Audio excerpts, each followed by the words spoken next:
Ketegangan antara China dan Taiwan kembali memanas. Pemicu terbaru datang setelah Presiden China Xi Jinping menegaskan bahwa kembalinya Taiwan ke China adalah bagian penting dari tatanan internasional pasca Perang Dunia II.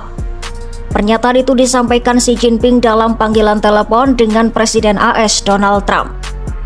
Pernyataan ini langsung memicu reaksi keras dari Taiwan. Juru bicara Kementerian Luar Negeri Taiwan, Jeff Liu, menuduh Beijing memutarbalikkan fakta sejarah. Dalam konferensi pers, ia mengatakan bahwa China menafsirkan dokumen-dokumen era Perang Dunia II seperti Deklarasi Kairo, Proklamasi Potsdam, dan Perjanjian Perdamaian San Francisco secara sepihak dan tidak sesuai konteks.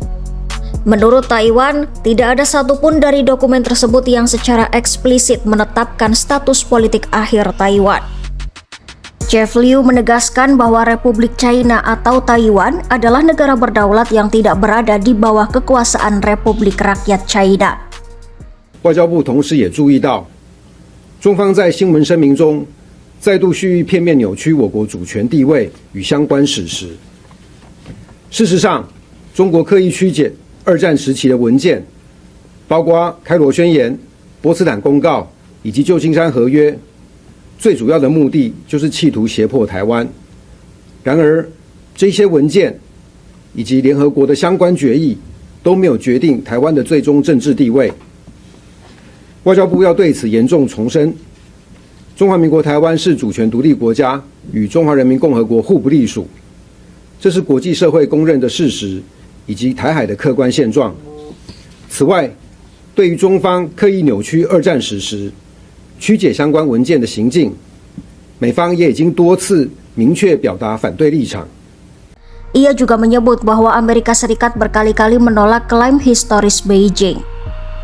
Taiwan memperingatkan bahwa China menggunakan strategi perang hukum untuk menciptakan legitimasi palsu guna meningkatkan tekanan politik dan militer terhadap pulau itu.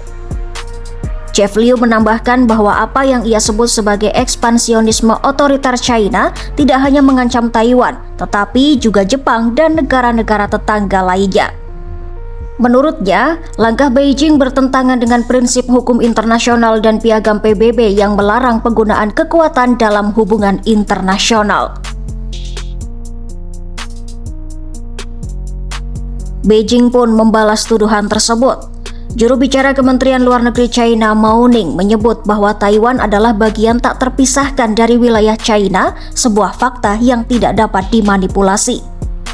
Ia menegaskan bahwa panggilan telepon antara Xi Jinping dan Trump merupakan komunikasi rutin yang dimulai oleh pihak AS dan berlangsung dalam suasana positif serta konstruktif.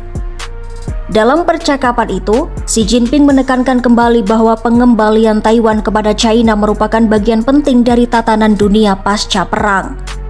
Ketika wartawan menyinggung argumen di Jepang tentang siapa sebenarnya penerima penyerahan Jepang pada 1945, Republik China atau Republik Rakyat China, Mao Ning menyebut bahwa pihak yang mempertanyakan legitimasi Beijing tidak memahami sejarah atau sengaja memutarnya.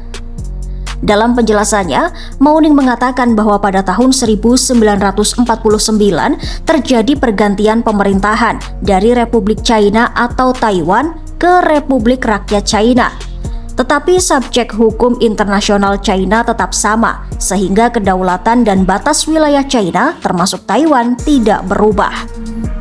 Ia juga mengutip pernyataan bersama Jepang-China tahun 1972, di mana Jepang mengakui Republik Rakyat China sebagai satu-satunya pemerintah sah China. Menurut Mao Ning, dokumen ini menjadi salah satu dasar kuat bahwa Taiwan merupakan bagian dari China. 发表这种言论的人，要么是对历史无知，要么是刻意歪曲历史，无视国际法。 1945年，日本签署投降书，明确承诺忠实履行波茨坦公告，无条件将台湾归还中国。中国恢复对台湾行使主权，从法律和事实上收复了台湾。 Perselisihan ini bukan hal baru. Namun kali ini kedua pihak kembali mengangkat narasi sejarah sebagai senjata diplomasi, melihat Perang Dunia II bukan hanya sebagai catatan masa lalu, tetapi sebagai dasar klaim politik masa kini. Taiwan menegaskan statusnya sebagai negara berdaulat dan menolak penafsiran ulang sejarah oleh China. China tetap berpegang pada prinsip satu China dan menegaskan bahwa kedaulatan atas Taiwan sudah dipulihkan sejak Jepang menyerah pada 1945. 1972年，中日联合声明明确，日本国政府承认中华人民共和国政府是中国的唯一合法政府。世界上只有一个中国，台湾是中国领土不可分割的一部分，这是铁的事实，不容歪曲篡改。 Di tengah saling klaim itu, Amerika Serikat dan Jepang ikut terseret dalam perdebatan historis, memperumit dinamika geopolitik di kawasan. Adu klaim sejarah ini menunjukkan bahwa persoalan Taiwan bukan hanya isu politik, tetapi juga pertarungan memori, narasi, dan legitimasi. Di saat hubungan China-AS sedang sensitif dan di tengah dinamika keamanan di Asia Timur yang terus berubah, perdebatan mengenai apa yang terjadi 80 tahun lalu kembali mempengaruhi situasi saat ini. Dan selama kedua pihak tetap berpegang pada tafsir sejarah masing-masing, ketegangan di Selat Taiwan tampaknya belum akan mereda.